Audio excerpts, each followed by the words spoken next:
Hey everyone, I have an exciting announcement for this coming Sunday. But before I tell you more about that, first I want to introduce you to my latest addition to the channel.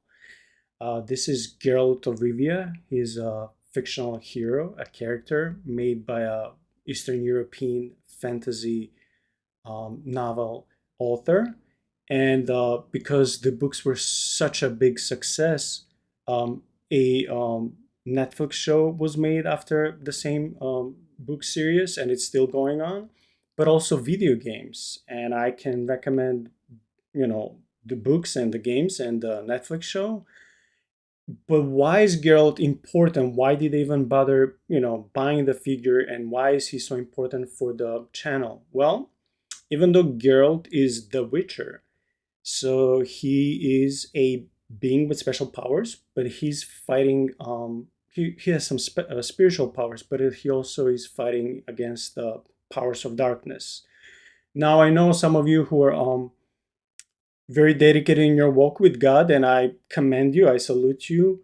Uh, but you have very strict and rigorous boundaries in your life. That everything that comes from so-called secular artists, be it songs, movies, books, video games, whatever, you don't want to touch it, you don't want to smell it, you don't want to, play it or watch it. And I respect your decision and your religious beliefs and understanding.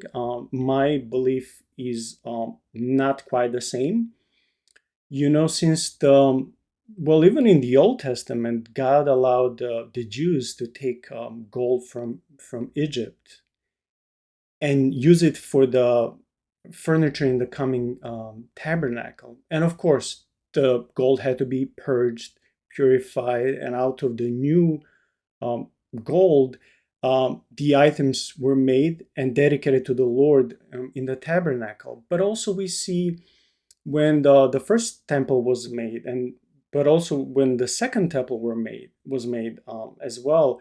God helped His people, the Israelites, um, by introducing pagan kings uh, who blessed them to make the temple to the Lord. And that's for me astonishing. We also see this in the time of church and in the last 2000 years. What I used to think it's all paganism, and why is this even introducing Christianity? And I would see paganism everywhere. And that is for a big part, it is true. And I'm not proposing us, metaphorically speaking, flirting with the world, just allowing ourselves to, indulge with any secular, you know, author or practice and just acting like we don't care, like there is no God. I'm not saying that in the slightest, but I'm saying that my paradigm, my angle changed after so much reading and thinking over the years that, yes, there is some influence of the ancient paganism, but we also see that it's not for a coincidence. It's not necessarily because the Christian priests or bishops or whoever wanted to flirt, again, to speak metaphorically, with paganism. Rather, um, on the destroyed ruins of former pagan temples, Christian churches and temples will be built. And when the ancient Christians did this, it was representing a sort of a victory, uh, because the the sanctified foundations of the temple, of the building dedicated to God, will be built on something that is um, uh, purged, that is destroyed. And now, this resembles victory over, the powers of darkness, so to speak. So once when I was learning about this, and I was even talking about this with one of my Old Testament professors at Moody Bible Institute, and I was learning more, I was fascinated that, there is a story of redeeming and sanctifying, and if I can say this way, baptizing of some, old bad things into something that God can use. Not everything, again, not something that is utterly perverted and evil in its core. But when it comes to Geralt of Rivia, my new buddy, I see his two swords as one, fighting the beasts and monsters, but one is, helping me attack any false doctrines and heresies. So yeah, that's when it comes to Geralt. Then I have a couple of books to suggest. I'm very pleased that my good moody friend Daniel Chamomile finally released his novel. I recommend this novel. It got maximum reviews on Amazon. I don't think I bought the last copy, but the new copies are coming. So don't let that prevent you in ordering your copy. So it says it is a suspenseful Christian young adult dystopian novel. Um, I plan to have Daniel one day on my channel, but as you know, artists are usually not wealthy people. Daniel is a great guy, great guy. He loves God. He loves the works of fiction like I do. He has great hopes for the future to glorify God through his works. So, if you can, if it's on your heart, if you like not just God, but also fiction, please support Daniel, especially knowing that, Christian artists are not that wealthy. So that will be very helpful. Thank you for that. And the second book is, it's not a novel. It is something that we will encounter more or less on the channel, and it's by my new Facebook friend Teams. I'm hoping I'm pronouncing his last name properly, Stedman. He's a guy from Australia who wrote a really lengthy book called Answers to Giant Questions. It's over 400 pages, 40 chapters, and is dealing with Nephilim based on since they're first mentioned in Genesis 6 until modernity, until today. So both of these books are good, and I just, would advise if you can help, to, support our brothers.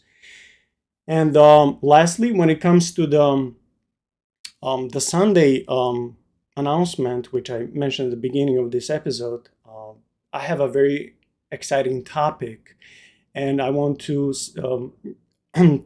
thank Sean for suggesting this topic of Harrowing of Hell. And I was told that the best synonyms and the best explanation of Harrowing of Hell would mean basically attacking, binding, maybe even sabotaging hell, or anything for that matter, when hell is now being under the new management, where we again see this topic of the same way, like I mentioned, of Christianity being victorious over paganism in the case of Geralt or anyone else. We also see this as Jesus being victorious over Satan, death, and powers of hell. So this is coming intentionally just before the Easter season, just before the resurrection season. And by the way, now that we're talking about paganism, do not allow anyone to judge you or condemn you for celebrating Easter or Christmas or anything for that matter if it's not really evil, because you'll hear occasionally internet quote unquote scholars who would say that, Christianity is bad. I mean, Christmas is bad because of the Christmas tree supposedly being found in Jeremiah. But if you read in the context, it has nothing to do with the Christmas tree. And this comes from the guy who doesn't care about holidays, who doesn't even have a Christmas tree. But I don't like when people condemn each other over small irrelevant things and things that are not even true. Or in the case of Easter, people who try to find some similarities and come with these silly ideas that Easter is a synonym for the pagan goddess Ishtar and stuff like that. So don't believe in these stories, because no theologian, no church historian would agree with these ideas, because they're false. So again, intentionally for the resurrection or the Easter season, we will be covering the topic of Harrowing of Hell. I expect four. I know, it's a big thing. I expect 4 people to join me this Sunday at 7 p.m. Central Time. And the idea, if we have too much material to cover, we will do the first part this Sunday, and one of the following Sundays we'll do the second part. If you are eager to find out in advance, what is this topic about, well, the whole idea is what happened to Jesus and what was he doing between his death on the cross, so the crucifixion, and the time until he resurrected. So what was happening in those 3 days and nights, right? The Bible doesn't say that much, but we still have some clues. And again, if you're eager to find out more and to read in advance before you watch us live on Sunday, these are some passages that you can read in advance: Matthew 12, Mark 3, Ephesians 4, Hebrews 2, and potentially 1 Peter 3. I say potentially because that passage is interpreted in different ways by different scholars, which is completely fine because that happens with so many different topics. But I'm just giving you these passages if you're interested to read in advance. So yes, when I talked to my ministry partners, to all these guests coming, I said, hey guys, would it be okay if people can come live and ask us questions, and we can just answer during the live session? They're completely on board with that. So come up with your toughest questions, investigate this topic in advance if it's on your heart, or even if you have never heard about it and you never thought about this, come so we can learn and study together. And I have to be honest, I don't know that much about this topic either, so I'll be talking less than usual in this episode coming on Sunday, and I'll allow for my friends to talk more than me. So yes, please join us and come. I believe we'll have an amazing time. Again, this Sunday, 7 p.m. Central Time. Okay, thank you for your time. God bless.